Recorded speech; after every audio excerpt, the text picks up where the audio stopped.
As usual, I would like to start with a short breathing meditations to quiet our mind, to bring our mind in moment present. Okay.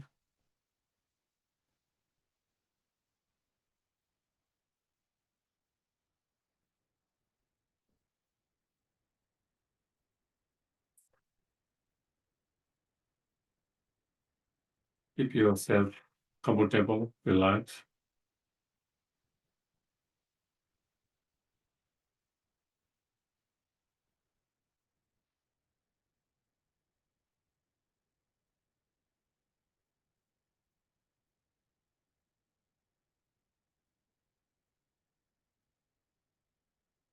Keep your back straight. It always helps to be more awake, alert.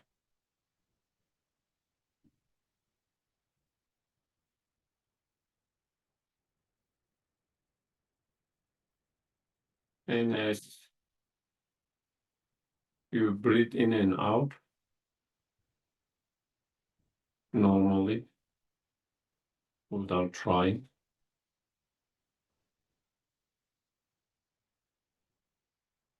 keep your attentions or your mind watching the breath.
And once your mind has settled down and quiet, then you can think, the purpose of my life is to be as much help and benefit as much as possible, not only to myself, but to other sentient beings.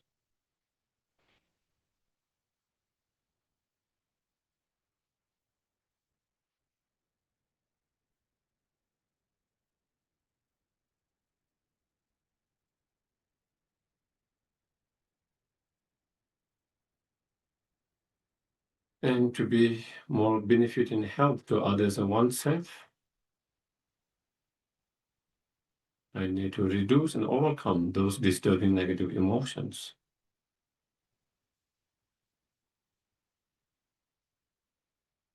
such as anger, hatred, jealousy, ignorance, craving, and so forth.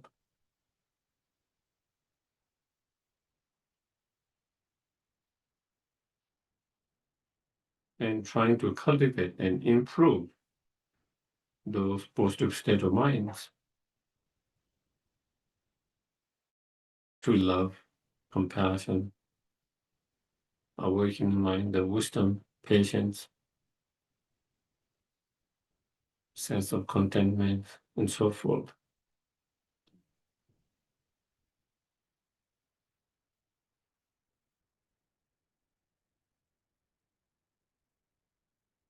And in order to destroy, reduce and destroy those disturbing negative emotions, and to cultivate and improve those positive emotions, I need to meditate, contemplate, practice correctly, continuously.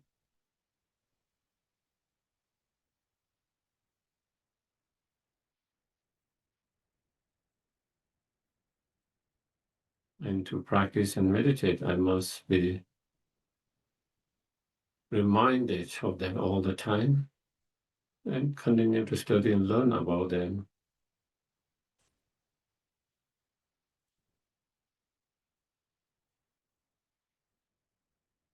For that very reason, I'm going to listen to the talk, engage in discussions,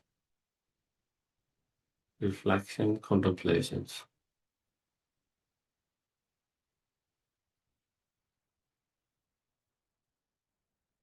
May all of these become cause and conditions to achieve the highest potential fully awakened state.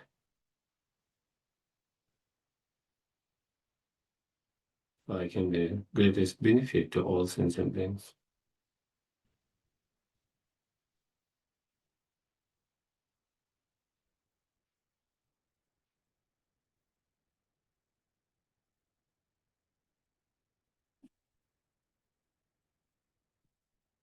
Yes, then we can do the DRIDHO teachings.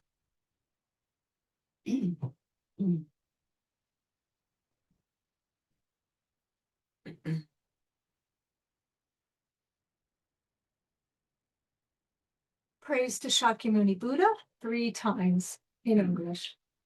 To the founder, the endowed and destroyer, the one God beyond, the full destroyer, the completely perfected, fully awakened being, perfect in knowledge and in good conduct, SUTOSHYO, knower of the world, supreme guide of human beings to be attained, teacher of gods and human beings, to you, the completely and fully awakened one, the endowed and destroyer, the glorious conqueror, the subduer from the shadow of man. I prostrate and offer to go for refuge. To the founder of the endowed transcendent destroyer, the one gone beyond, the foe destroyer, the completely perfected, fully awakened being, perfect in knowledge and in conduct, to the knower of the world, supreme guide of human beings to be chained, teacher of gods and human beings, to you the completely fully awakened one, the endowed transcendent destroyer, the glorious conqueror, the subduer from the shadow of land. I prostrate, make offerings, and go for refuge. To the founder, the destroyer, the one gone beyond, the foe destroyer, the completely perfected, fully awakened being, perfect in knowledge and in good conduct, SUTOSHYO, knower of the world, supreme God for human beings to be attained, teacher of gods and human beings, to you, the completely and fully awakened one, the endowed transcendent destroyer, the glorious conqueror, the subduer from the shadow of man. I prostrate, make offerings, and go for refuge. Short mandala offering, once in Tibetan. Sajiro Ju Chichi Beto Jala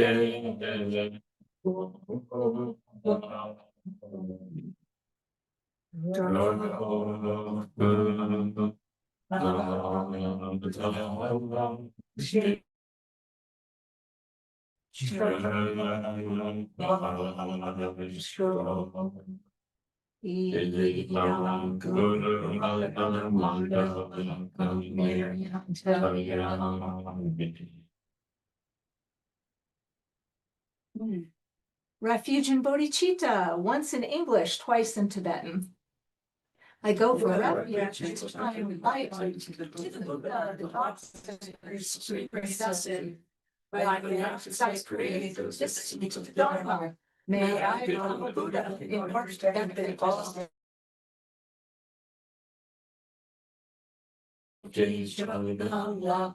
John Chu Bar Du Dai Diet Nat Su Chi Dai Ji Chen Chen Ji Pei Sto Nam Ji Drove up and Church on Gay Ru Har Show Song Ge Cho Don So Ge Cho Nam La John Chu Bar Du Dai Mi Jat Su Chi Dai Ji Chen Chen Ji Pei Sto Nam Ji Drove up and Church on Gay Ru Har Show.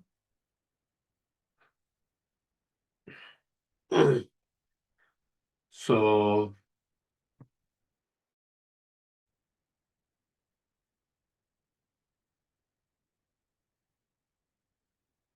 in Buddhism, especially in Mahayana, Vajrayana Buddhism, there is a concept of purifications.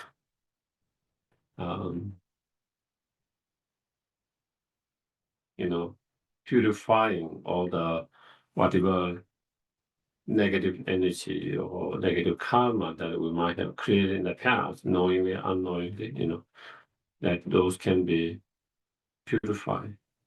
And last week we talked about the importance of purification in terms of our spiritual path and journey, to make a progress in our spiritual journey and path, and so that we can have a spiritual realizations or experiences, high level of spiritual realizations or experience. Not only we need to meditate to the whatever main subject that we meditate, So through meditation that we develop this, unconditional,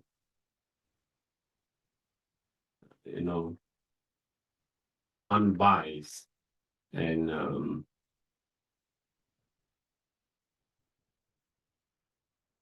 unconditional, unbiased, spontaneous, true love, compassion, awakening mind, bodhicitta, as well as the wisdom. So, in order to develop those inner qualities, spiritual realization, not only we need to meditate on them, but also we need the other support.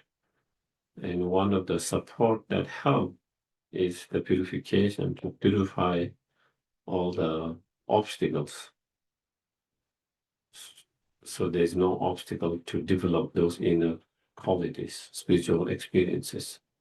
So that is why the purification plays a role. We talked about quite a bit last week. Itself, Buddha explained so many different practice of purifications. There are so many different ways of purifying, so many different practices for purifications. And we are going to be talking about one particular purification in today, because that was the request. And that is the purifications in relation to a particular Buddha or deity, whatever you call Buddha, VAJRASATTVA Buddha or deity, and recitation of the mantra known as 100-syllable mantras in in relation to, so we will kind of discuss more on that particular purifications. As I mentioned, it is not only the practice, there are many different practices of purifications.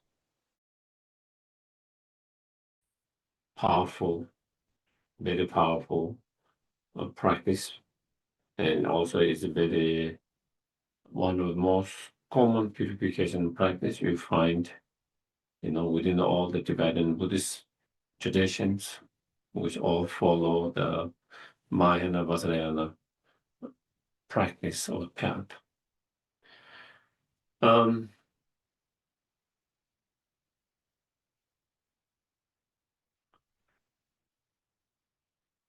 I like to kind of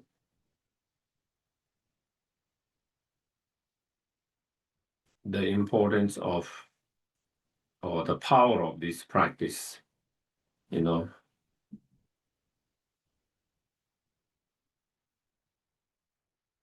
one of the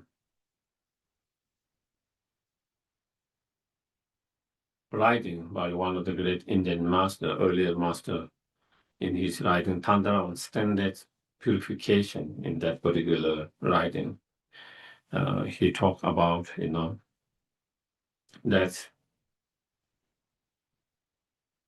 this practice of 100 syllables, so we'll talk about that later.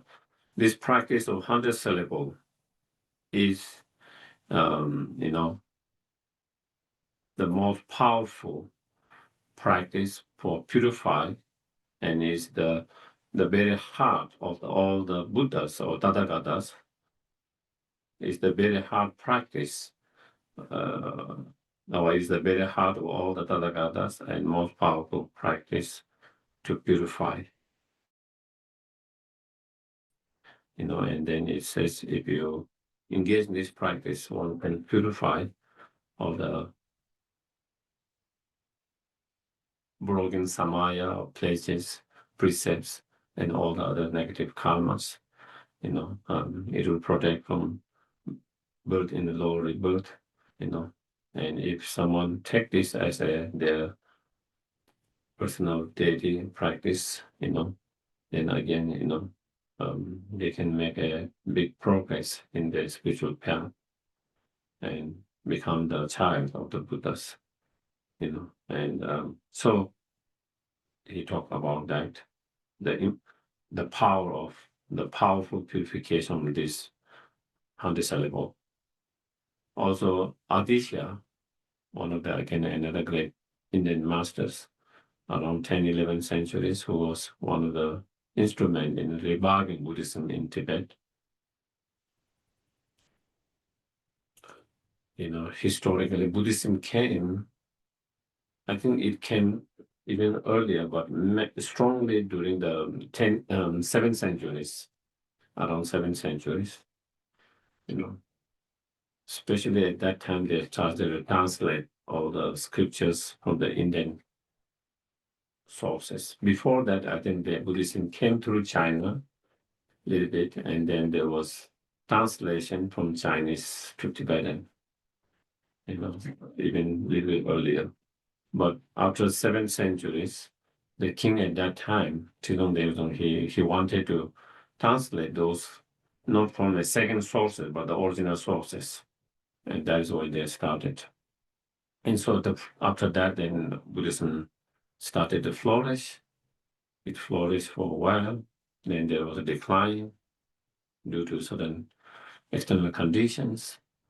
And then, it get polluted. And then again, during 10th, 11th century, they invite Aditya from India. He was the most well-known teacher at that time in India. And then he revived. So he has a very, high place in Tibetan Buddhism, because he was instrument in reviving that. So anyway, in Aditya, again, he mentioned, as a practitioner, we take so many different precepts, vows, lay vows, the refuge vows, bodhisattva vows, and some tantric vows, all of that. But again, it's hard to keep all of them. So we break so many of those precepts and thereby create us again downfall or negative karmas. So when you look at that, then it seems like it's difficult to achieve enlightenment, And but he says, don't worry. In a Vajrayana, they explain a very powerful practice to purify all of that, and that can be purified. So in that, he says, he give an example, chasing 100 birds by one stone, So he used that as an example, you don't need one stone to chase each of those birds. With just one bird, you can chase 100 or 1,000 of those birds. In the same way, we don't need different purification to each of those negative karma that we created.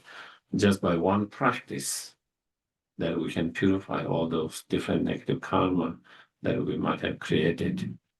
And so then he said that very profound instructions or the practice to purify is the Vajrasattva practice, the Vajrasattva meditation. So that is again, Alisha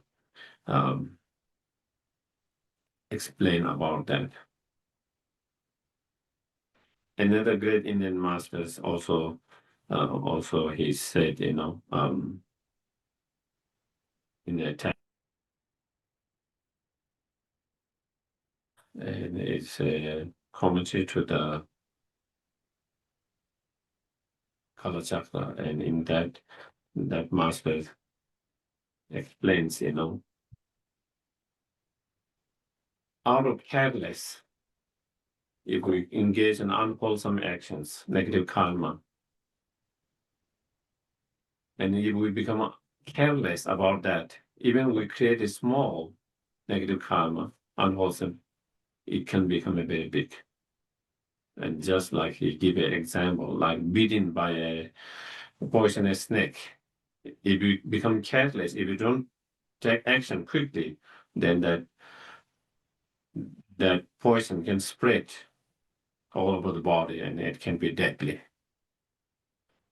So you have to be careful and take the actions, otherwise it can kind of spread, can be deadly. In same way, even some of the unwholesome actions, even some unwholesome behavior, even some attitude or habits, even though it seems very small, but if we don't take care of it, if we don't try to change it, if we don't try to purify it, even if it's small, slowly, it can become big problems, And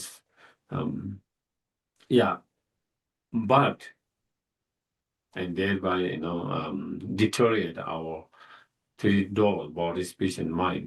But he said, by engaging in practice in relation to the Vajrasattva and by reciting the 100 syllables, then no matter how big the negative karma can be, they all can be purified. They can be all purified. So, and then, these are some of the early Indian sources that talk about. Then if you go to all the Tibetan masters who have written many texts, commentaries, later then, again, they all explain the power of purifications, especially in relation to this, what I call 100 syllable, or sometimes it is called Vajrasattva purifications. When you say Vajrasattva purifications, then it's talking, the title is given based on the Buddha, the Vajrasattva Buddha. Sometimes it is told, as I mentioned, 100 syllable, and it's 100 syllables. So sometimes it's known as 100 syllable purifications. But basically, it means same, you know. So that is where we are going to talk a little bit on, particularly this, you know, this one.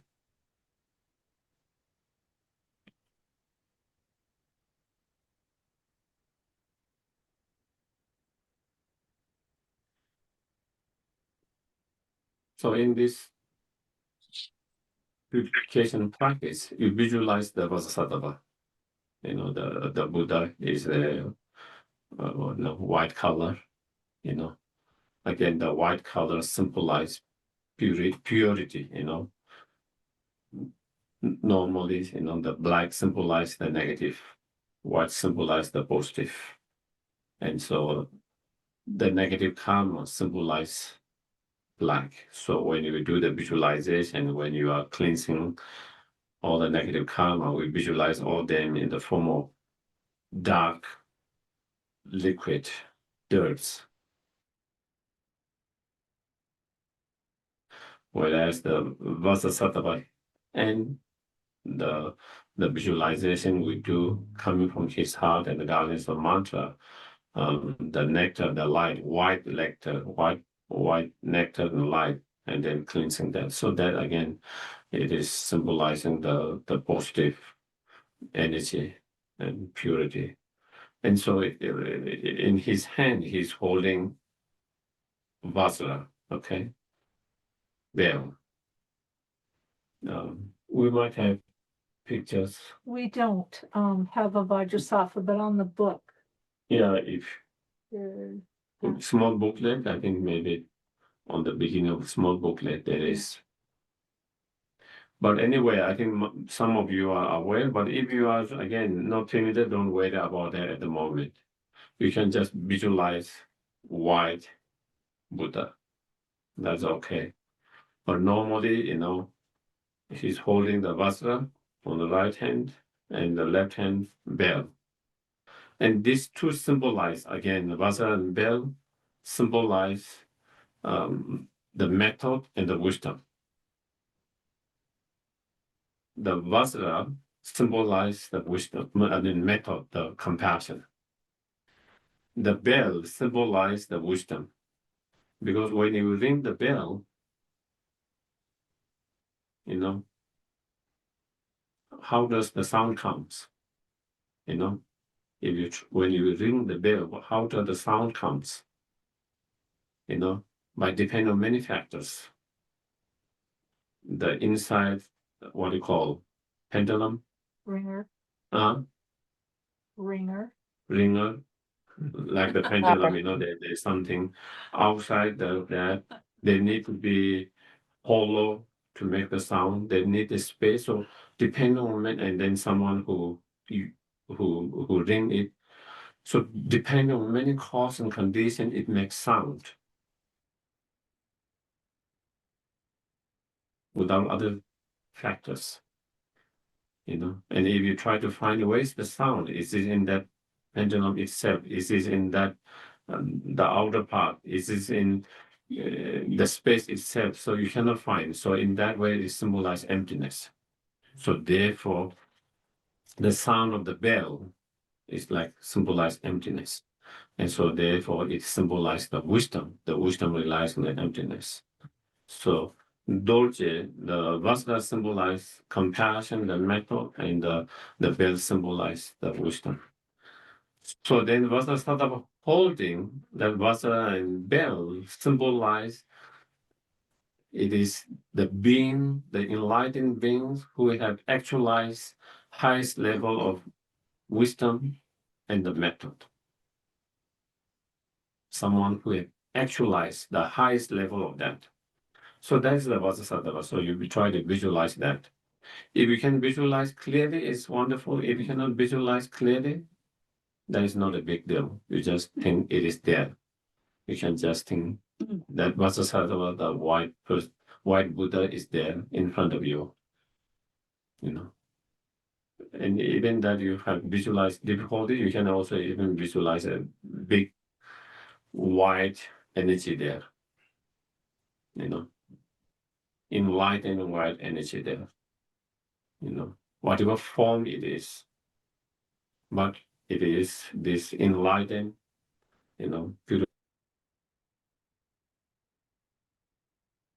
try to imagine, visualize in the space in front of you. And then you can imagine all living beings, sentient beings surrounding you, again, feeling the whole space, all beings, all the human beings, all the animals, all other beings, they're together with you.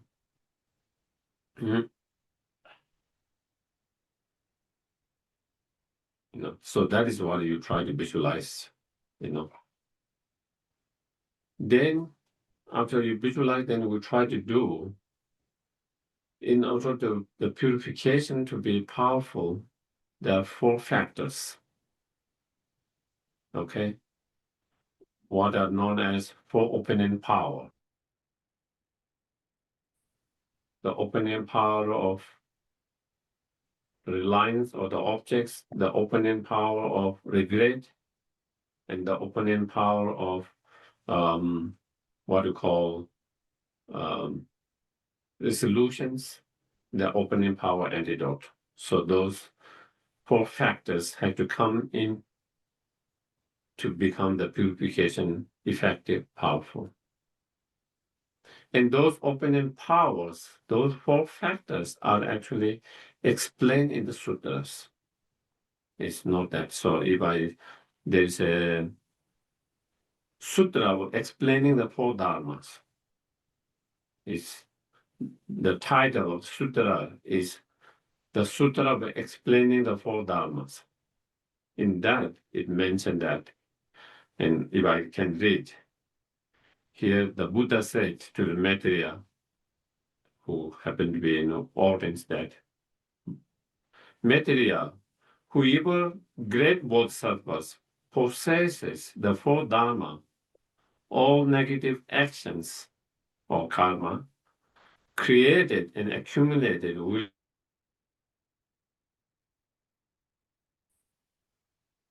And then, what are the 4 dharma?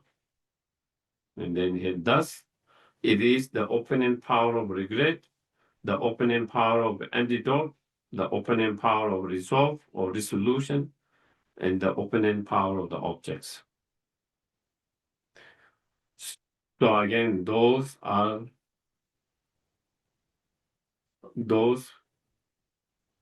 come from the source of the sutra. Okay, and sometimes it's important to understand that there is authentic source that come from Buddha himself in the sutras. Those practice purifications. It's not something that was developed or came later by some which doesn't have authentic sources. So that is why I wanted to read from that sutta, because sometimes did Buddha really say about that? Did Buddha explain that in sutta, or it was something that was, somehow developed by, by themselves later, even though sometimes it doesn't matter if it helps, even if it is developed later, that is what it is. It is, but sometimes as a practitioner, it gives more confidence that it does have the authentic source in the Buddha's teachings, in Sutta itself, So coming to that 4 opening powers, the opening power of is taking refuge to the Buddha Dhamma Sangha. Here, the Buddha Dhamma Sangha, all in the form of VAJRASATTVA Buddha, and then cultivating the compassion of bodhicitta mind towards all sentient beings. That is the opening power of the objects. It is explained when you fall. Okay, sometimes you didn't see the weight on the floor and you slip, you fall on the floor,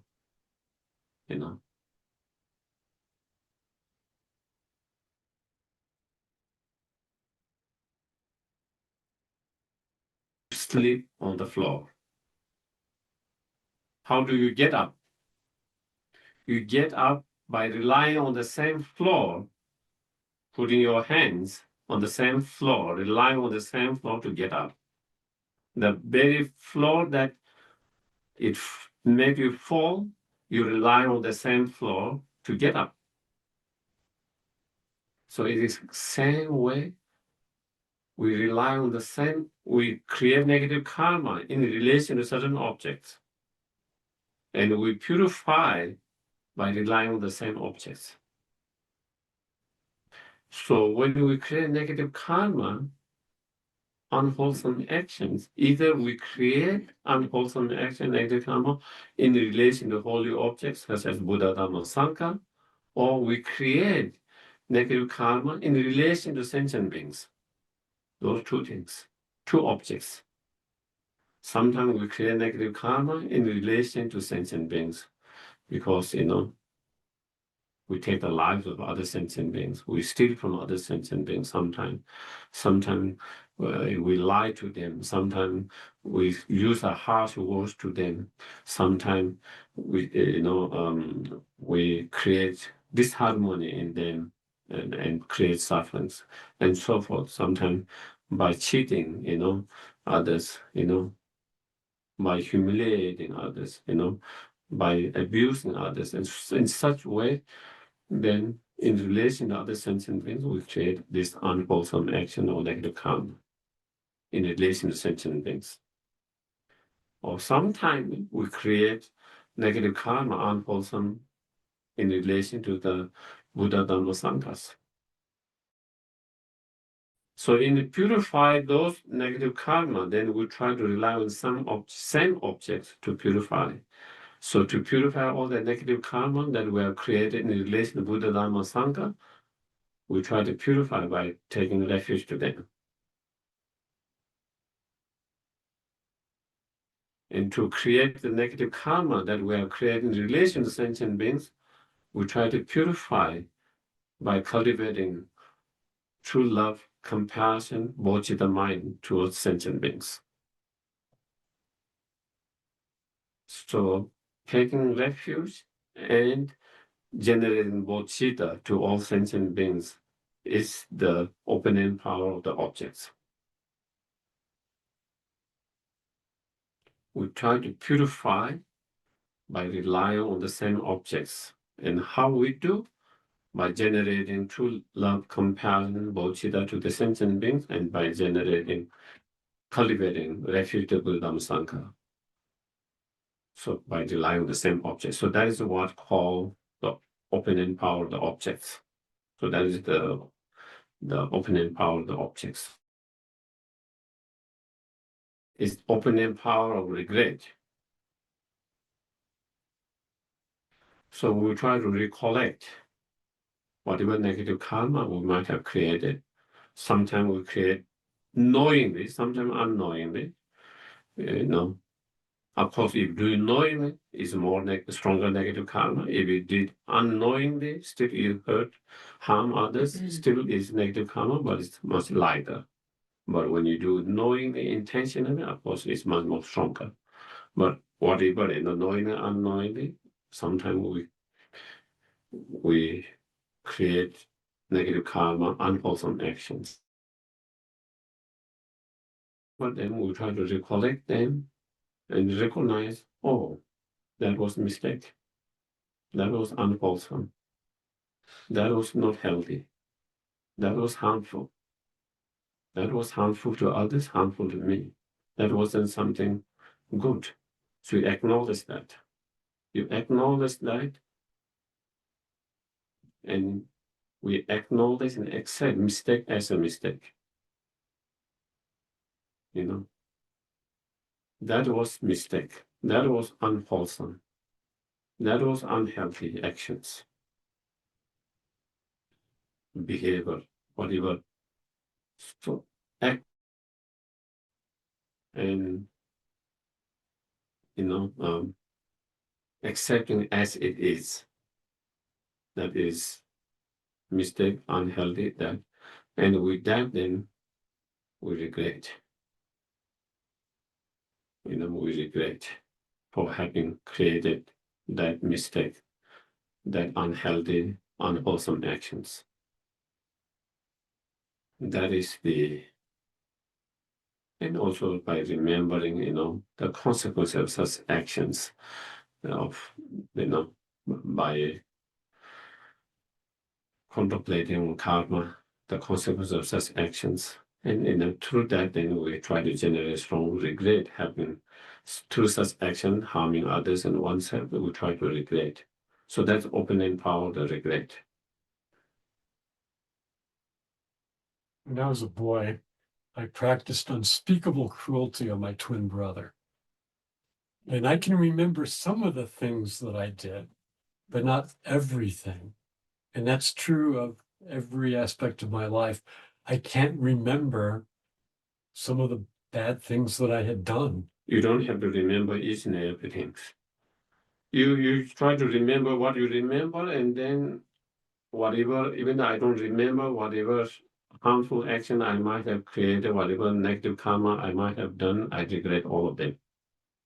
So you try to remember what you remember. Those you don't remember, all other possible harmful actions, negative karma we might have created. I don't remember them, but whatever I've created, I truly regret them. So that's enough. That's good. Okay, so here, when we talk about regret, sometimes I like to distinguish two kinds of regret: healthy regret, unhealthy regret. I call this healthy regret. Unhealthy regret is you get stuck in the past. We did something wrong. We make some mistake in the past. But you cannot let it go. You cannot let it go. You continue to regret all the time and feel guilty, and you cannot let it go. Get stuck with that, being forward. That is what we call unhealthy regret. We don't want that. Healthy regret is you acknowledge, you recognize there was mistakes, there was something harmful, something you recognize, you acknowledge, and you accept mistake as a mistake, and that wasn't healthy, and you truly regret that, but you are not stuck there. You move forward, and you don't hold that guilt, but you move forward. That is the healthy regret. And that is where we are talking about the healthy regret here. And it is needed. Even for our general,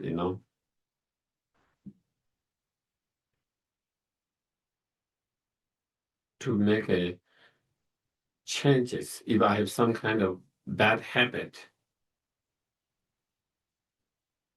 if I want to change it, first I have to recognize my bad habit and acknowledge and accept that is a bad habit. Only when I started to recognize, accept, and acknowledge that, only then I will think of changing that. And transformation. Only then I will think of changing my habit, because this habit is harmful. But if I don't acknowledge that habit as a bad habit, harmful habit, if I don't recognize that, if I don't acknowledge that, if I don't accept that, then I will not make change. Try to make change. And if I don't try to make change, there's not going to be improvement or transformations. Same way here also again, Earlier one of the steps is to acknowledge, recognize, acknowledge, accept, and regret, and then move forward. So that's the opening power of the regret. I mean, one thing, another things that we have to also remember is while you try to recollect some of the negative karma that we have created and regret, but at the same time, you don't make sure that you don't get stuck there and become depressed and negative about that. You know, oh, I'm horrible because I've done all these negative things. I must be very horrible. Or I'm a bad person and that. Because now you are starting to remember as you try to recollect all the things that negative things that we might have done. So then it might feel, if you don't have the strong foundation of certain understanding, it might feel overwhelmed and starting to feel negative and even about yourself, or I'm a bad person. That shouldn't be the case towards that practice. Instead, it should make you more lighter and let it go. So for that, you have to have certain, if that happens, you also try to recollect good things that you did to balance that. So that not only we have created mistake, and that also we have created a lot of good things, virtuous things. So we try to remember all the good things, virtuous things that we did, and rejoice in that. So that is one way of balancing it. Secondly, also remembers, that on fundamental level, we are not a bad, we are a good, that we have all this Buddha nature. On fundamental level, we are pure, undiluted, unpolluted in its nature. And on that fundamental, you are not good. So this, whatever mistake we make are due to certain conditions, temporary, but not. So also we have to think all those meditations so that you don't feel negative because you think of recollect those negative, and then you might start to feel yourself as being so negative, So that is another thing that we have to balance and know, how to deal with that, how to navigate that, And so if someone has went to do purification in that practice, then you need to talk with someone who have more experience so that you don't get stuck there in negative, So you need to navigate that. Sometimes I think people can, if they don't have the way to do that, navigate that, sometimes they might feel, oh, I must be so horrible because now you started to remember all the bad things you did, So that is the open and power regret. Yes. So Geshe-la, if you're having trouble because you don't know if something's been purified or not, let's say, and it keeps coming back to you, and so you keep purifying the same thing over and over, does that mean that you just don't have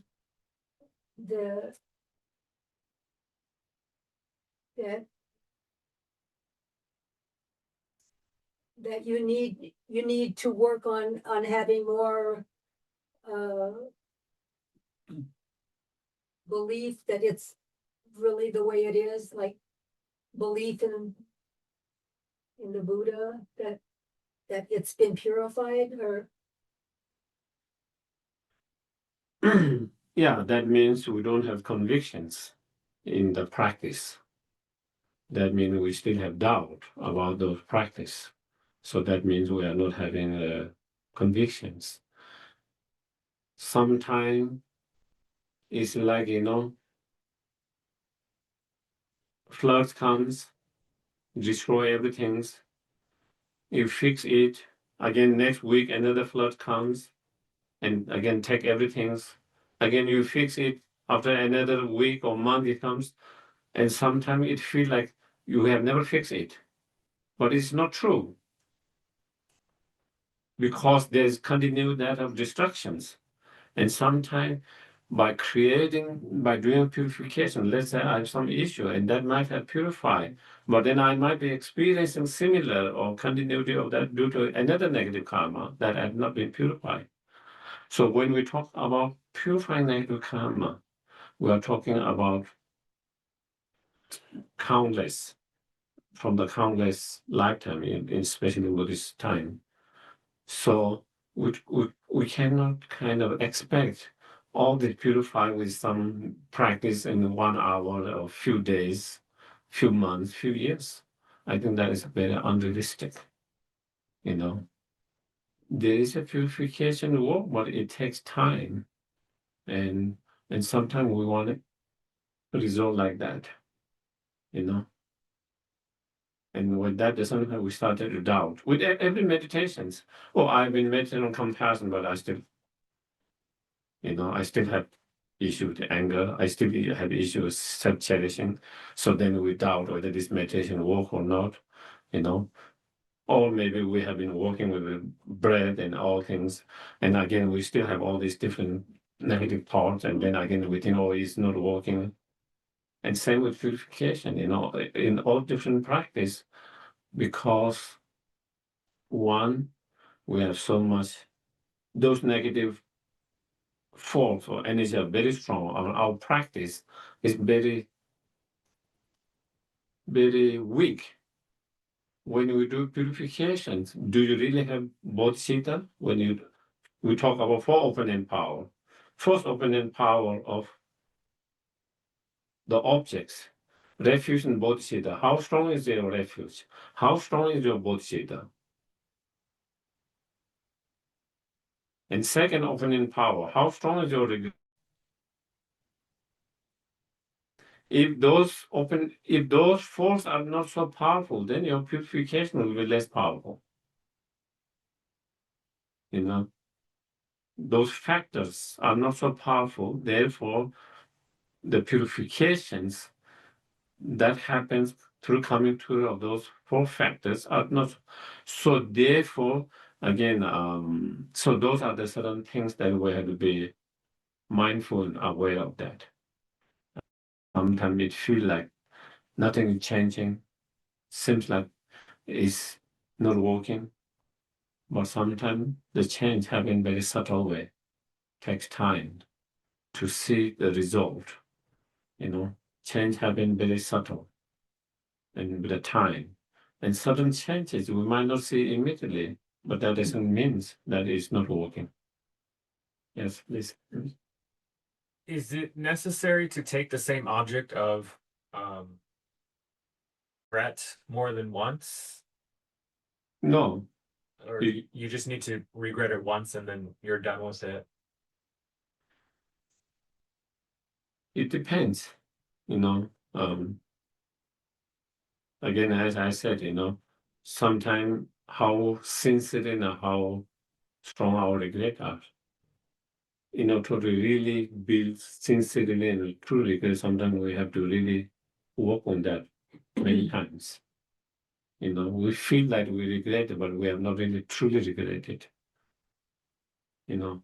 Just like in many, sometimes we feel like we forgive someone, but you have not forgiven really. Then after some time you notice you still have the resentment. You feel, oh, I've forgiven you. But if you check it, not given because you still have some subtle bad feelings. And then that person do something or say something, and then you get upset, and then also not only you are upset, you also did that before, which you thought you have already forgiven, but now it comes up. That means we are not really forgiven that. So there are a lot of things like that. On the surface level, it feels like we are forgiven. On surface level, it feels like we have regretted. On surface level, it feels like we feel compassion, but if you go deeper, we haven't really have not got in deep. So that depends. If someone has sincerely, on deep level, they've regretted, and they don't have to kind of go through that. But if not, then we go through that, so that from that surface level that we go more deeper and deeper, that then actually we really truly regret it and we truly sincerely regret it. And then in that case, then yeah. So I think it depends how. Yes, please.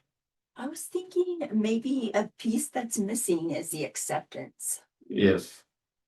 You know, we have to accept that we've done something that we've regretted, or we have to accept the purification. Yes. And that will come as we do the visualizations. That part of the visualizations is that you accept that they have been purified, you know, that they have been cleansed, purified, you know, that's part of the practice while you recite the mantras in this, especially in this practice, this particular practice, while you are reciting the mantra, then you do that kind of visualization and also you try to feel that.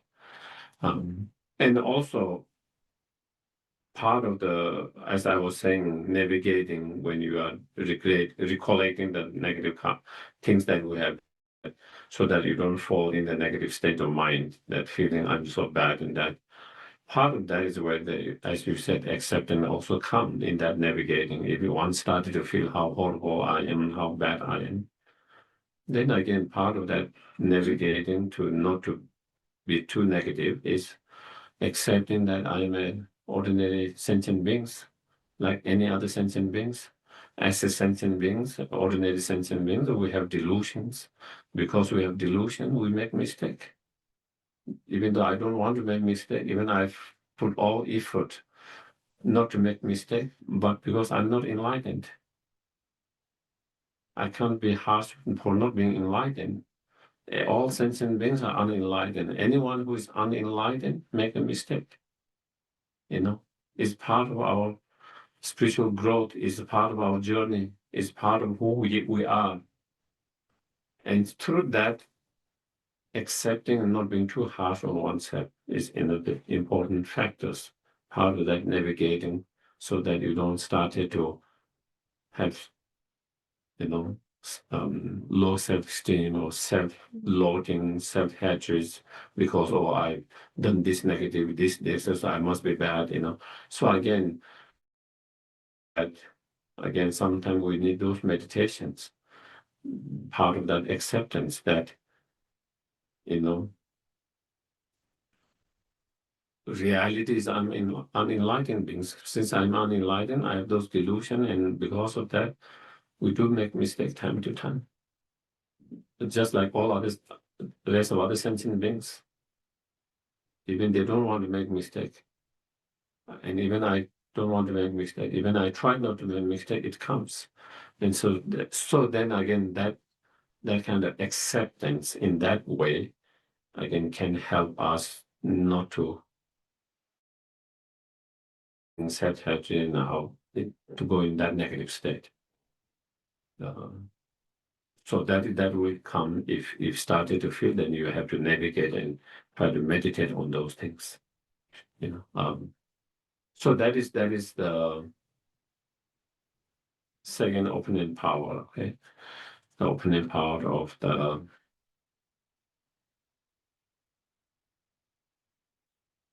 regret. And then third one, the opening power of resolutions. And that is, I will try all my best not to create this, not to make the same mistake again. Strong resolutions, resolve, you know. Yes, I have made those mistakes in the past. Yes, I have engaged in unhealthy actions, harmful actions, unwholesome actions. But from now, I will try my best, you know, not to engage in the same again, not to make the same mistake, not to engage in the same harmful, unwholesome actions. And cultivating that strong resolution, that strong resolve is another factors. And if we have that strong resolution, strong resolve, together with that strong regret, then also it helps not only to purify the previous negative karma, not to create more negative karma in the futures. It helped us not to create more negative karma in the future. Not only it helped to purify the previous negative karma which were created, but most important that we don't create more negative karma in the futures. Because we recognize that was harmful, we regret, and now we don't want to do that anymore. And that's stronger solutions is the other opening power. Then that's the third. The fourth opening power is what is known as opening power of antidote. So in that kind of whatever purification practice you do, those four opening power are needed. So when it comes to the power of antidote, then it can be different practice, different virtues. For purification, maybe you might want to meditate on emptiness. That will be the antidote. Or as a purification, you might want to meditate on loving kindness, compassion, bodhicitta mind. That will be the antidote. Or as a purification, you want to recite the Sahara Sutta, Dhammacakka Sutta, or other sutras. That is the power of antidote as a trigger. As a purification, maybe you want to, support, Buddha Dhamma Sangha, or another practicing charity, generosity, where it is needed, and that becomes practice of antidote. Or as a part of an antidote, maybe you want to, protect vulnerable ones, human beings, animals, saving the life of humans, others, and protecting those who are vulnerable. As a practice, as a virtuous practice, as that becomes the power of antidote. So there can be many, many different practices in relation to the power of antidote. In this particularly, in relation to the VAJRASATTVA, then is reciting the mantras and with certain visualizations, But this is not only the, as I said, this is not only the purification practice. Or antidote, you can be many different practice, practicing charity, generosity, reciting the sutras as a part of it, helping, supporting others, meditating on different topic, emptiness, bodhicitta, and so forth. So all can be, but in this particularly, with this particular, then is recite, and it's not just recitation of the mantras, but there is certain visualization that involved in that reciting the mantras. So at the heart of that Vasadava Buddhas, you can imagine moon cushions. On top of the moon cushions, you can visualize, Hung syllables. And then surrounding the Hung syllables, this Vasada mantra, what we call 100 syllables. That's the long one, because in that mantra, there's 100 syllables. But for beginner, you might not be so familiar with that, and it might be difficult to even recite those 100 syllables, and because it's not even your language, it's a Sanskrit. So then there is a shorter version of that. Om VAJRASATTVA Hum. That is the shorter versions. The Om VAJRASATTVA SAMAYA MANUPALAYA BENZA TVENOPATISTHA SUTOSHYO SUDOKAMEVA ANURAKTO SAVASITTHIM SAVAKAMA SUTTAM CHITTAM KURU HA BHAGAVAN TATHAGATA BENZA MAME BENZA MAHA SAMAYA SARVA PE. So that has 100 syllables. Yeah. Geshe-la, you once told us the story about, I think it was Atisha, who, no matter where he was traveling from India here, that the minute he would recognize a negative thought or something, the mantra. Is this the mantra that he would, the purification mantra he would do, or something like it? Something like it. it didn't mention exactly this particular, but there is in his life story, there's a mentioning every time he noticed that he was breaking one of those precepts, whether it's the ordination vows, whether it's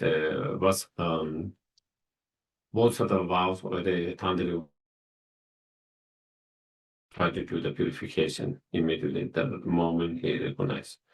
And so it could have been these mantras, or it could have been other purifications, but he definitely tried to do the purification immediately the moment he recognized, catch up that he broke one of those precepts, or as you said, when he noticed there was some negative thoughts, feelings, so like that. So definitely there is in his story. Yeah. So for the very beginner, I think you can start with a short mantra, Om VAJRASATTVA. Okay. And slowly, if you are able, of course, if you are interested, if someone is interested in that particular purification practice, then slowly you can learn the long one. And to learn the pronunciations of that, also there are a lot in the YouTubes, some of them without music, but but at least there's the pronunciation you can learn from them. Where do we find that? Yeah, probably YouTube. I think also FMD might have in a recording. You have a little book, right? The little book? Yeah, there is a Little book. book? Okay, yeah. The mantra isn't there. Oh, okay, great, thank you. But if you want to know how to pronounce it correctly, then you can listen. I think probably there are also FMD recording. There's a recording of many mantras. With Venerable Ravina. Yeah, I think maybe it is there. So sometimes you can find YouTube as well in terms of how to pronounce it. Okay. Otherwise, it's written there. In that, what is not there is the shorter versions. Have we printed the shorter version mantras? VAJRASATTVA. Couldn't find him. Mhm. So again, if you have the long, is saying Om VAJRASATTVA. That is the shorter version. That's easy. Yeah. So you can do 100,000. Let's take the day off. That's right. They say 28 times each day. The shorter one. Shorter one. The longer one, 21 each day, if possible. Longer one, 21, and shorter one, 28. And they say, if you do that, then, even maybe opening power are not strong. Our refuge is not strong. Our bodhicitta is not strong. Our regret is not strong. Our resolution is not strong. Our visualization are not strong, all of that. But still, if you do that practice, which is, at least it says it will kind of not make it doesn't multiply. And the negative karma will multiply, stop from the multiply, even if you cannot purify completely. It is. So that is you can try to do 28 times, if possible, the short one. So while you do recite that mantras, what you try to do is imagine and visualize the Buddha or deity Vasattva, and from his heart, when this garland of mantra, from that, you can visualize white light and nectars flow from that into yourself and all sentient beings that is surrounding you. And like taking a shower, it cleans and purifies, all the negative karma, all the delusion, all the negative energy, So that when you try to purify, it's like you can imagine like taking a shower or flushing a toilet, it completely cleans and purify all those negative energy, and so that is one way of doing it. There's one visualization, cleansing from the top to the bottom, like flushing. And that visualization you can do is, you all the nectars and light flow into your body, and then fill up. As you fill up, all those negative karma, delusion, obscuration come from all the pores, your eyes, ears, in the form of all these dirt. Or you can visualize, from that lights, especially the lights into yourself. And just like when you switch on the light, the darkness is dispelled immediately.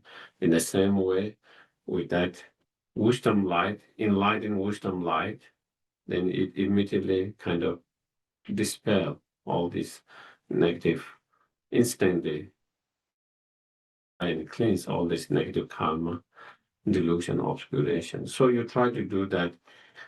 You can do any of those visualization, whatever you find helpful, beneficial. And then at the end of that, you try to imagine, visualize all this negative karma has been completely cleansed, purified. So try to have the strong convictions and understanding, accepting that they have been completely cleansed and purified. So that is. Mary Jo has a question. Yes, please. Can you? She's- I wondered where that darkness is coming out of our pores and out of our eyes. Where does that go? In the third visualization, when the light comes, and then it doesn't go anywhere. The room is dark, and then you switch on the light, and then there's a light, darkness is gone. It's not like going from one place to another place like the other in other cases. So in that visualizations of instantly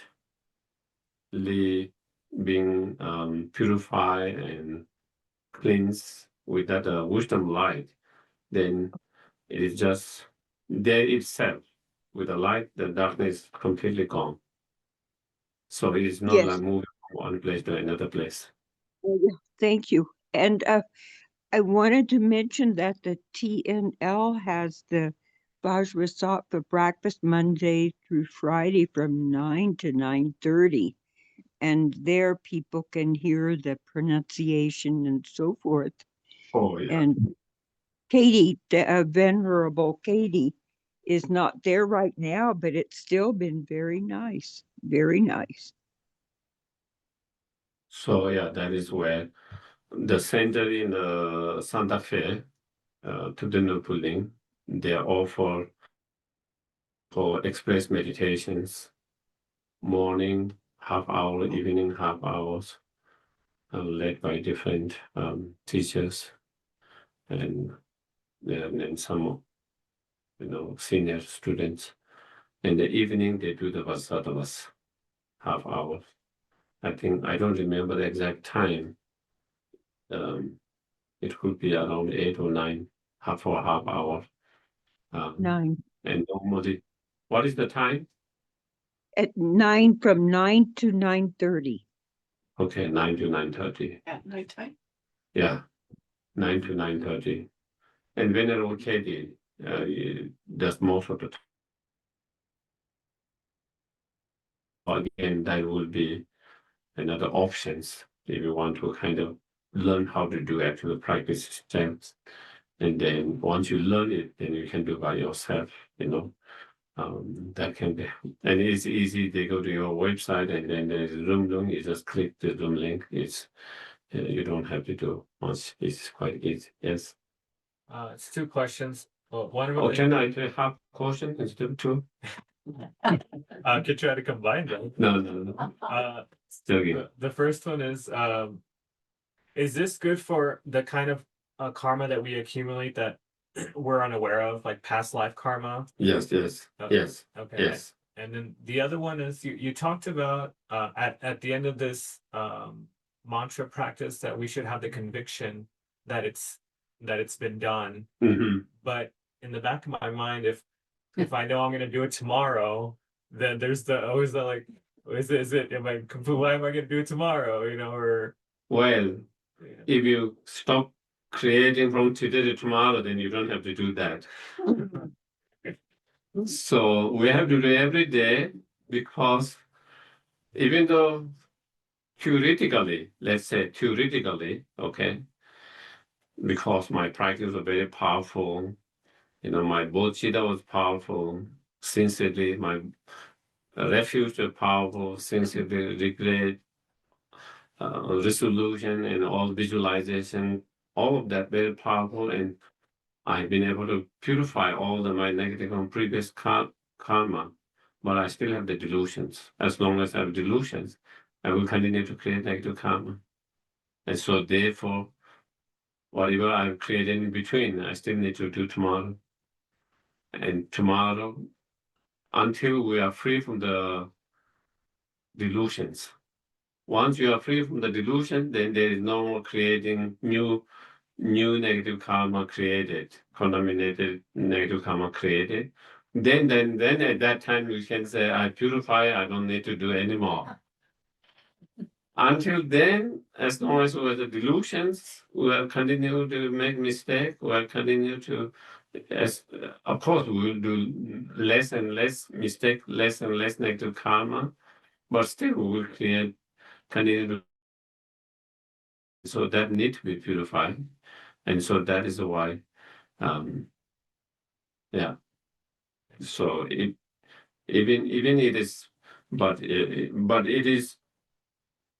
I think also, of course, it's not explained in any of the teaching that I've seen, but I think also it could be also something to do with our psychologies, our mind. This having that conviction that it has to be purified. When you have that convictions, then you don't hold on that. If you really conviction, you really believe it. Otherwise, we always think, "Oh, I'm bad. I've done this negative," and still is there. So somehow, even we are not remembering, obviously, but inside there is still that holding something as I'm a bad person because I did that mistake. That. But I think with that kind of training, and when we have total really belief and conviction that has been completely purified, I think we don't hold on that. We don't kind of hold more on that anymore.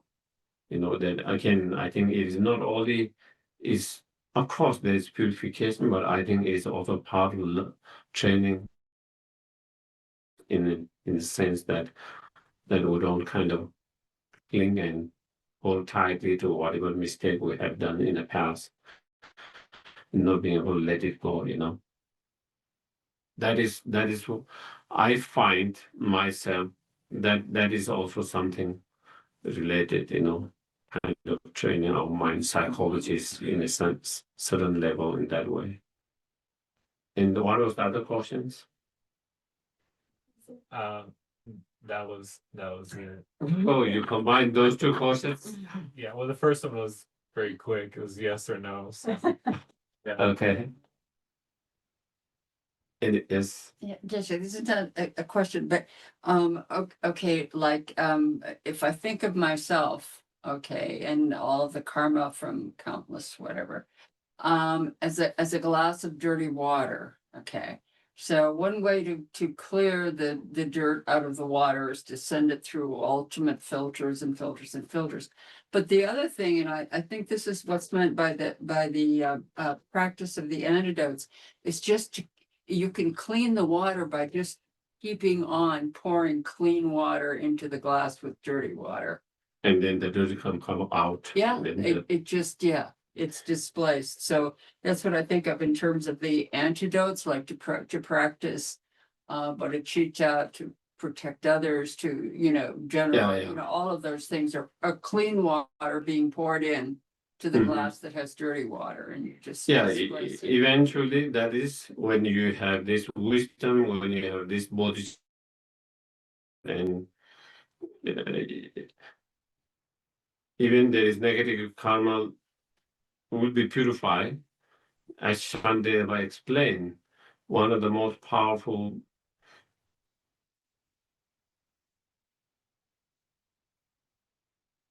practice to purify is generating true bodhisattva mind, and then also having a realization of emptiness and meditate on that. But since we don't have true bodhisattva mind and wisdom realizing emptiness, so then how can we purify? And then there are some other method that we can do that.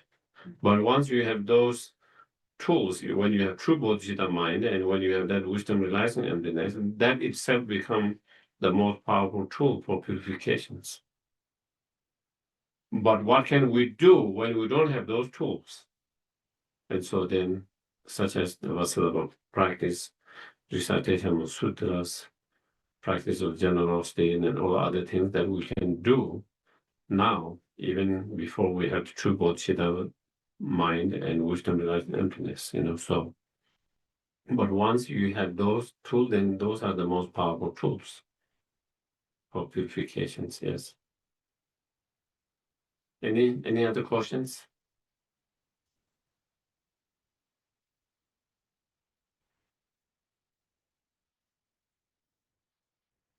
If it is no question, then we can actually do the yeah.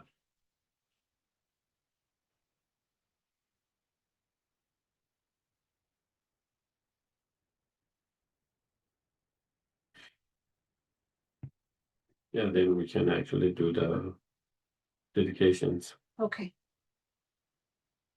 We dedicate the merit created by listening to this teaching to all sentient beings on all prayer lists.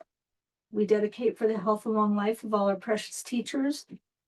We dedicate for all those experiencing obstacles, specifically Diane L., Britt, Mary Jo, Rob Newton, Jana, Matt, Christopher, Ellen Archuleta, Ron Windsor, Wyatt, Raquel, Kennedy, Ethan, Rafi, Jose, Chanti, and Ella. We dedicate for all those experiencing illness, specifically Rob N., Andy L., Joe W., Mary G., Sarah, Dana, Joanne Lutz, Bill, Patty, Jill, Jane, Rolf, Felipe,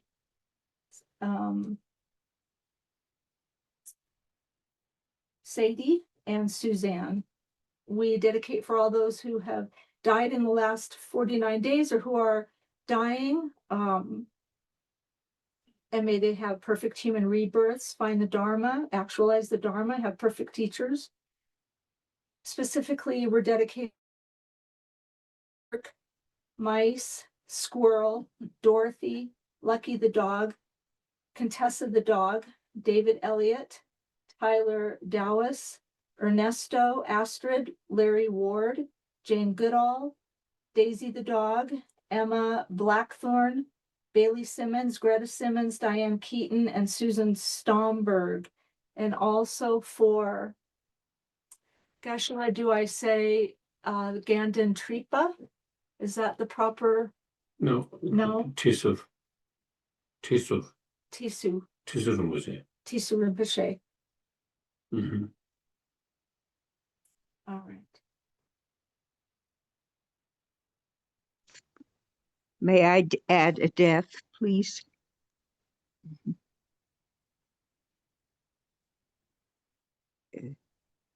Yes, Mary. Well, Percine Gardner, who died the 12th on Sunday, that is. Percine, Percyne. oh, Christine. Or Gardner. Percyne, yes. A wonderful woman. She lived in On the Los 12th. Angeles. Yes. And also, please, for obstacles, Les, Robin, and their dog, Rio. Rio? Yes, RIO. Okay, Thank you very much. got it. Thank you, Mary Jo. Yeah. Okay, dedication prayer. Once in Tibetan. Ge wa di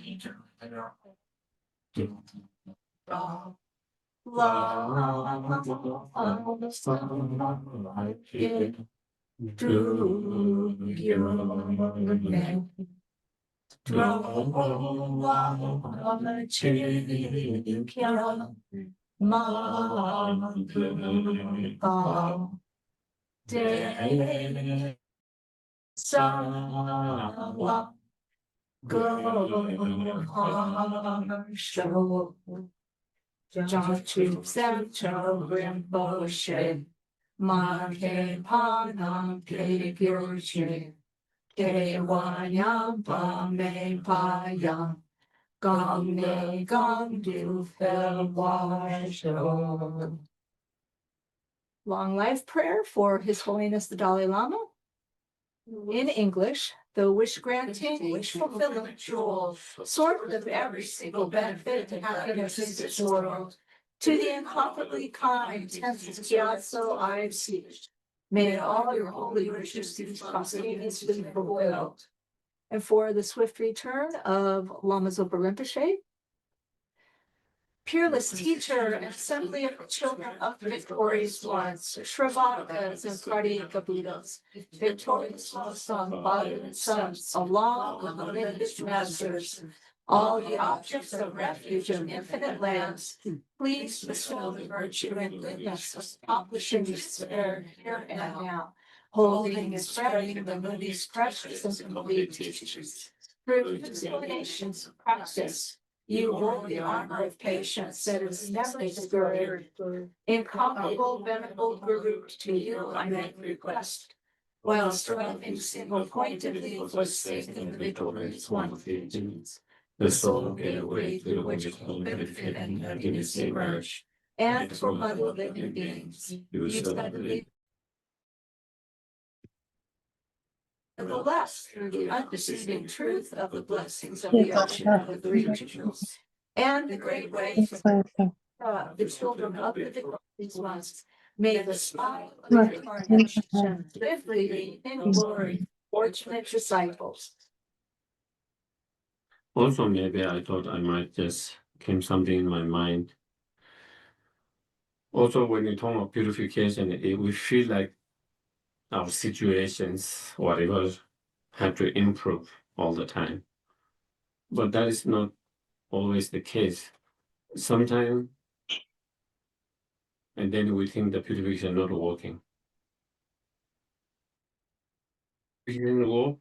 You experience more of that. That is a good sign. You have to rejoice.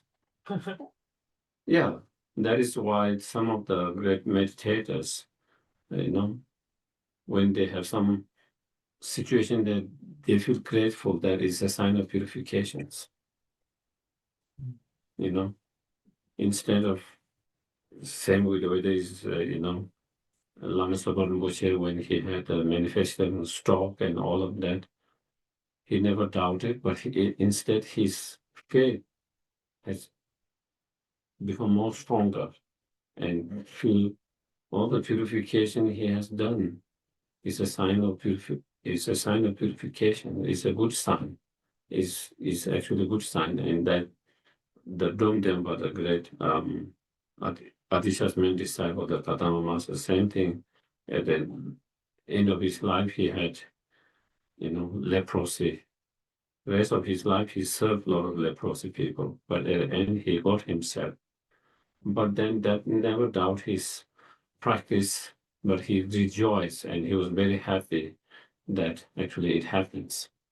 And that is what we have to learn, to rejoice in all these whatever challenges, difficulties, problems that could arise as manifest.